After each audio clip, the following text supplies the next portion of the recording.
দেখো, এই ফ্রি ফায়ারটা সামান্য একটা গেম হলেও এটা যে অনেক মানুষের জীবন পরিবর্তন করে দিয়েছে, আবার অনেক মানুষের জীবন যে ধ্বংস করে দিয়েছে, এটা আমাদের সকলেরই জানা। তবে সামান্য এই গেমটা যে গোটা একটা পরিবারকে আবার নতুন করে জীবন দান করবে, এটা আসলে সকলের অজানা ছিল। হ্যাঁ বন্ধুরা, আজকের গল্পটি এমনই একটা পরিবারকে নিয়ে যারা এই ফ্রি ফায়ার গেমটাকে একেবারেই সহ্য করতে পারতো না, বরং তাদের সন্তান যখন এই গেমটা খেলতো তারা আরো উল্টো বকাবকি করতো।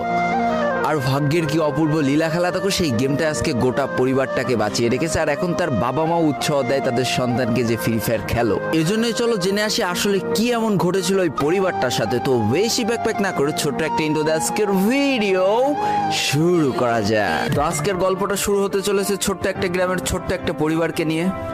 বাবা মা এবং তাদের দুই সন্তান অর্থাৎ দুই ভাই, ছোট্ট একটা পরিবার, খুব সুন্দরভাবে তাদের জীবনযাত্রা চলে যাচ্ছিল।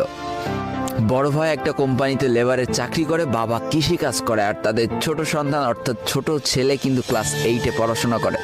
দারিদ্রতার বেড়াজালে আটকে পড়া পরিবারকে সাপোর্ট দেওয়ার জন্য তাদের বড় ভাইকে খুব অল্প বয়সে কাজে চলে যেতে হয়েছে। এই জন্য বড় ভাইয়ের পড়াশোনাটা ঠিকমতো হয়ে ওঠেনি। তবে বাবা মার একটাই স্বপ্ন ছিল যে তাদের ছোট সন্তান অর্থাৎ ছোট ছেলে যাতে উচ্চশিক্ষায় শিক্ষিত হয়। এই জন্য বাবা কৃষিকাজ করলেও সারাদিন মাঠে তুমুল কষ্ট করে এসে বাসায় যখন এসে দেখতো তাদের ছোট সন্তান পড়াশোনা করতেছে, সমস্ত কষ্ট এক চান্সে দূর হয়ে যেত।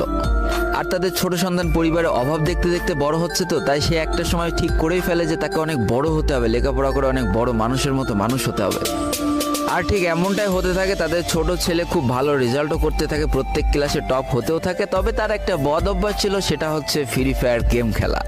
করোনা চলার সময় যখন তার স্কুল বন্ধ হয়ে যায়, তখন তার বাবা এবং বড় ভাইয়ের জমানো কিছু টাকা দিয়ে তাকে একটা ফোন কিনে দেওয়া হয় অনলাইনে ক্লাস করার জন্য। তার ফোনটা ছিল 3 GB র্যামের একটা ফোন। তবে এইখান থেকেই তার ফ্রি ফায়ার গেমের সাথে পরিচয় হওয়া। সারাদিন পড়াশোনার ফাঁকে সময় পেলেই সে ফ্রি ফায়ার গেম নিয়ে বসে পড়তো। আগে যেমন বাইরে খেলাধুলা করতো, এখন সে আর বাইরে খেলাধুলা করে না, ঘরে বসে সারাদিন ফোন টিপে আর ফোনে গেম খেলে। এদিকে তার বাবা মা যখন ফ্রি ফায়ার গেম খেলা দেখতো তখন প্রচন্ড পরিমাণ রেগে যেত, এমনকি মারধর পর্যন্ত করতো যে তুই এই গেম খেলা বাদ দিয়ে দে। তবে তাদের ছোট ছেলে যতই বাবা মার বাধ্য সন্তান হোক না কেন, ফ্রি ফায়ার গেমটা ছাড়তে সে একেবারেই নারাজ। প্রথম দিকে পড়াশোনার ফাঁকে ফাঁকে গেম খেললো, যখন তার বাবা মা তাকে বকা শুরু করে তখন সে রাতের অন্ধকারে গেম খেলা শুরু করে। তবে বন্ধুরা, বলে রাখা ভালো, সে কিন্তু তার পড়াশোনা একেবারেই ঠিক রেখেছিল, অর্থাৎ গেমের কোনো কালো ছায়া পড়াশোনার উপরে কোনোদিনই সে পড়তে দেয়নি, যার কারণে তার রেজাল্টও মোটামুটি ভালোই হতো।